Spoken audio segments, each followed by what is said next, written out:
Madhya Pradesh cabinet की बैठक में कई बड़े फैसले। उद्योग मंत्री चैतन्य कश्यप ने बताया कि सरदार सरोवर से जुड़ा 30-40 साल पुराना जल विवाद सुलझ गया है। गुजरात, राजस्थान और एमपी के बीच सरदार सरोवर की लागत को लेकर विवाद था। अब तय हुआ है कि 75% राशि गुजरात देगा और एमपी का हिस्सा सिर्फ 217 करोड़ रुपए होगा। कैबिनेट ने ज्ञान भारतम योजना पर भी रिपोर्ट दी है। पांडुलिपियों के डिजिटलीकरण में एमपी पूरे देश में अव्वल है। 34 लाख से ज्यादा रजिस्ट्रेशन और 12 लाख पांडुलिपियों का सत्यापन हो चुका है। टीकमगढ़ से 10 फीट का जम्बूद्वीप और बुरहानपुर से 220 साल पुरानी श्रीमद् भागवत भी मिली है। खेल में भी एमपी का नाम रोशन। जापान में अंडर-18 हॉकी में एमपी के खिलाड़ियों ने 6 स्वर्ण और 4 कांस्य जीते हैं। स्वर्ण विजेताओं को 3 लाख और कांस्य विजेताओं को 1 लाख की प्रोत्साहन राशि मिलेगी। कैबिनेट के बड़े फैसले। सरदार सरोवर विवाद खत्म, अब एमपी को देने होंगे सिर्फ 217 करोड़। ज्ञान भारतम में पांडुलिपि संग्रह में एमपी नंबर 1, 12 लाख पांडुलिपियों वेरीफाई। जापान हॉकी में एमपी के खिलाड़ियों को 6 गोल्ड, सरकार देगी 3 लाख तक की राशि। सतगड़ी में नया इंडस्ट्रियल एरिया और उज्जैन वैक्सीन प्लांट के लिए 4,900 करोड़ भी मंजूर। जो मुद्दे अंतर्राज्यीय अटके हुए थे, लंबित थे, उसमें से गुजरात का जो सरदार सरोवर योजना का मामला था उसे पूरा सुलझा लिया गया है और यह एक बड़ी उपलब्धि है कि राज्यों के बीच में इस तरीके के समझौते अगर जितने जल्द होते हैं तो विकास की गति बढ़ती है।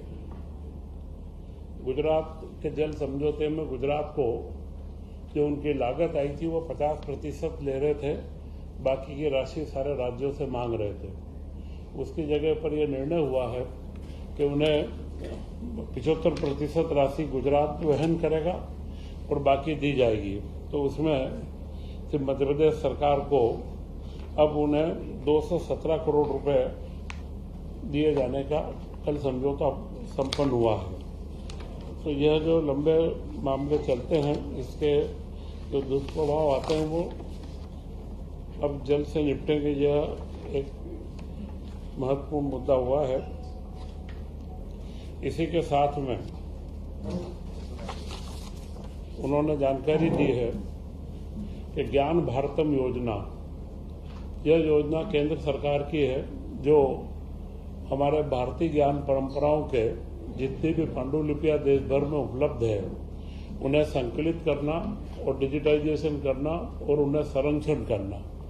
उसमें मध्य प्रदेश सर्वप्रथम स्थान पर आया है, जिसमें 34 लाख से ज़्यादा हमारे यहाँ से रजिस्ट्रेशन हुए हैं और करीब करीब 12 लाख पांडुलिपियों का हम सत्यापन कर चुके हैं। और इसमें सबसे महत्वपूर्ण टीकमगढ़ से एक 10 फीट लंबा जम्बूद्वीप का नक्शा निकला है। जम्बूद्वीप ऐतिहासिक परंपराओं में हमारे अखंड भारत का बड़ा स्वरूप है, जो अंतरिक्ष से भी थोड़ा जामुनी कलर का दिखता है। तो जम्बूद्वीप का वह नक्शा भी हमारे यहाँ से प्राप्त हुआ है और बुरहानपुर से 220 वर्ष पुराना हस्तलिखित श्रीमद् भागवत की पांडुलिपि भी प्राप्त हुई है। तो ऐसे ही कई पांडुलिपियों को देने में मध्य प्रदेश ने देश में प्रथम स्थान इसके ऊपर पाया है।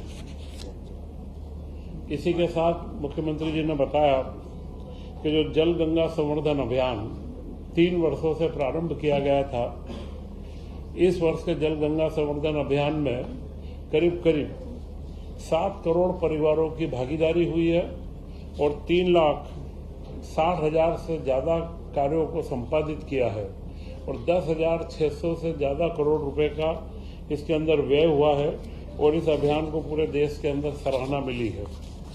जल गंगा अभियान के पश्चात हमारे यहाँ पर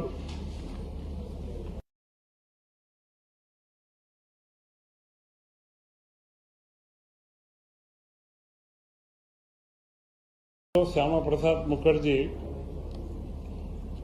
की जयंती के उपलक्ष्य में भोपाल के पास में एक सतगड़ी क्षेत्र में एक इंडस्ट्रियल पार्क की स्थापना की गई है और यह इंडस्ट्रियल पार्क